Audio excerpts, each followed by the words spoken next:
warahmatullahi wabarakatuh.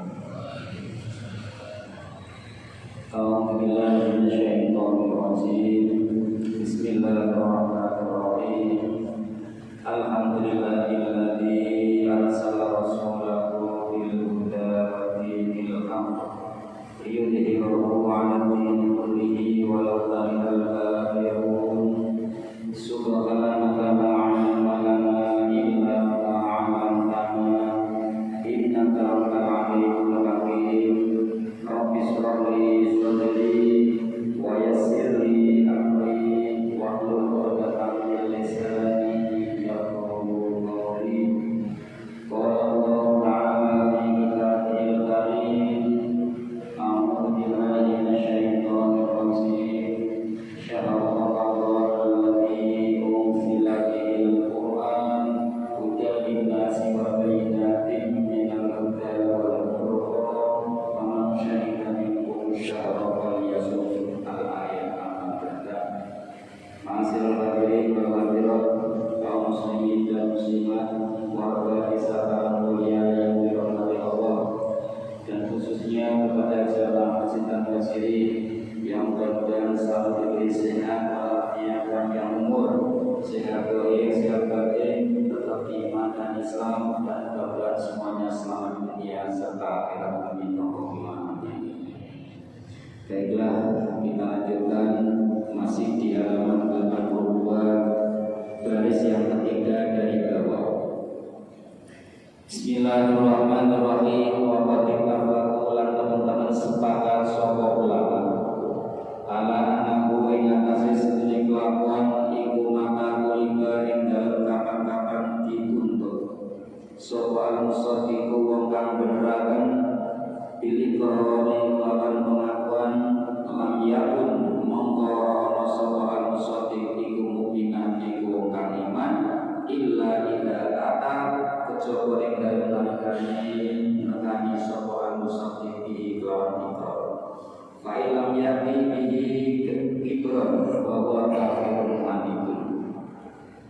Bismillahirrahmanirrahim.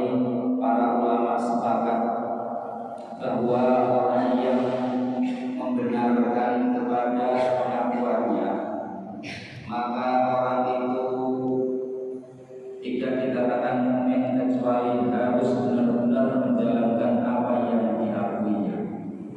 Dia mengaku sebagai hamba Allah, maka harus menjalankan apa yang menjadi tugasnya hamba Allah. Fa'ilam yakni bihi kibran fahuwa kafirun wanitun. Kalau dia tidak mau mengakui dan tidak mau melaksanakan apa yang menjadi pengakuannya dalam keadaan sombong, maka orang itu dinamakan orang yang kafir serta orang yang amas atau sombong. Nah, ini arti daripada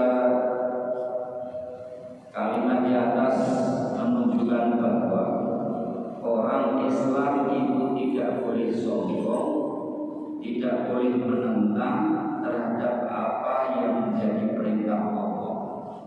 Itu menjadi syarat bahwa imannya itu iman yang benar-benar iman. Maka ketika orang itu sudah beriman, yang diucapkan oleh lisan mengakui dan hati membenarkan, maka harus melaksanakan beberapa hal yang dengan hal itu jangan sampai terjadi cacatnya iman.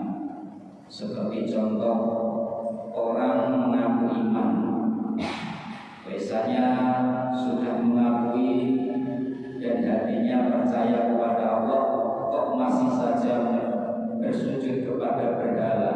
Ini imannya cacat. Harus tidak boleh melakukan hal-hal yang menjadi cacatnya iman. Seperti contoh bersujud kepada berhala, waqatli nabi dan membunuh nabi.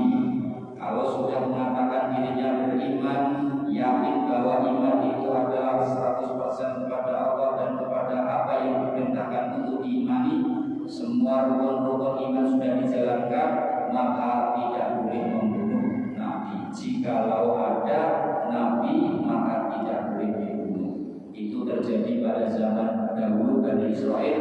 Itu orang itu mudah untuk membunuh nabinya, termasuk Nabi Yahya dibunuh, Nabi Zakaria dibunuh, Nabi Isa dalam percobaan pembunuhan tetapi diselamatkan oleh Allah Subhanahu wa Ta'ala.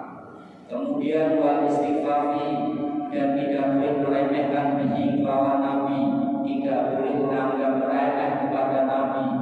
Apa yang disampaikan oleh Nabi itu memang benar-benar datangnya dari wahyu Allah Subhanahu wa Ta'ala, jangan disepelekan. Oh itu apa? Itu karena dewi atau sesuatu yang muncul dari Nabi, hal yang luar biasa seperti mukjizat, maka jangan dianggap itu apa kecuali sihir. Nah ini merupakan bentuk meremehkan kepada Nabi. Itu merupakan hal-hal yang mencacatkan iman. Au bil mushafi, atau meremehkan kepada mushaf Al-Quran, menganggap Al-Quran itu tidak suci lagi, itu bikinan Nabi Muhammad, itu merupakan hanya cerita-cerita orang yang terdahulu. Ini adalah merupakan bentuk meremehkan kepada Al-Quran. Maka orang yang beriman itu jangan sampai meremehkan Al-Quran. Yakin kalau Al-Quran itu adalah kalamullah al-munazzal kepada Rasulullah, kalam Allah yang diturunkan kepada Nabi Muhammad Shallallahu Alaihi Wasallam. Au bil Ka'bah, atau tidak boleh meremehkan kepada Ka'bah.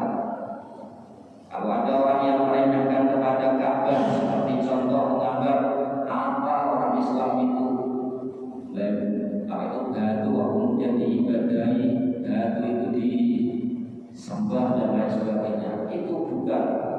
Ka'bah itu bukan tempat untuk menyembah, tetapi hanya sebagai pusat menghadapnya seluruh umat manusia yang beragama Islam, itu menghadapnya itu ke satu arah, yaitu ke Ka'bah atau Masjidil Haram yang ada Ka'bahnya.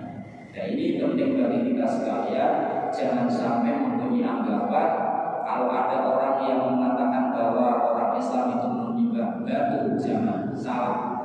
Itu merupakan salah. Yang benar adalah menyembahnya kepada Anibudullah, yaitu menyembahnya kepada Allah Subhanahu wa Ta'ala. Hanya sebagai simbol pemersatu umat, maka seluruh dunia menghadapkan kepada satu penjuru, yaitu hanya Ka'bah. Faidah wujida syai'un min dzalika kana al-imamu mafqudan. Faidah wujida mongko dalam hari-hari ditemu apa syai'un suwi-suwi dzalika sami mungkon-mungkon kabeh. Kalau ada sesuatu di dalam hatimu dijumpai hal-hal yang cacatkan iman, seperti tadi bersujud kepada berhala, berani-berani membunuh Nabi, meremehkan Nabi, meremehkan mushaf Al-Quran, dan meremehkan kepada Ka'bah, maka kanal iman mafqudan, maka iman itu benar-benar disepikan itu ditiadakan. Iman saking wong kalau bahasa kang lisan sokoman diiklan dari indana ing dalem mugi kita wa inna iman ing dalem mugi Allah. Menurut kita umat manusia dan menurut Allah, bahwa apabila orang sudah berani-berani mencacat semua itu, maka imannya jelas dinyatakan tidak ada. Berarti orang itu tidak dikatakan iman, berarti dikatakan kafir.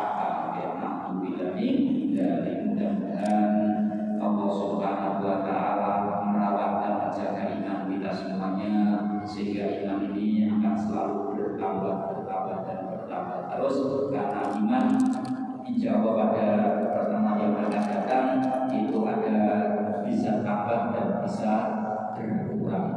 Maka insya Allah pada pertemuan yang akan datang akan saya sampaikan bahwa iman itu bisa meningkat dan bisa merosot, bisa naik dan bisa turun. Insya Allah bersehat walafiat dan amin. Allahumma amin. Assalamualaikum warahmatullahi wabarakatuh.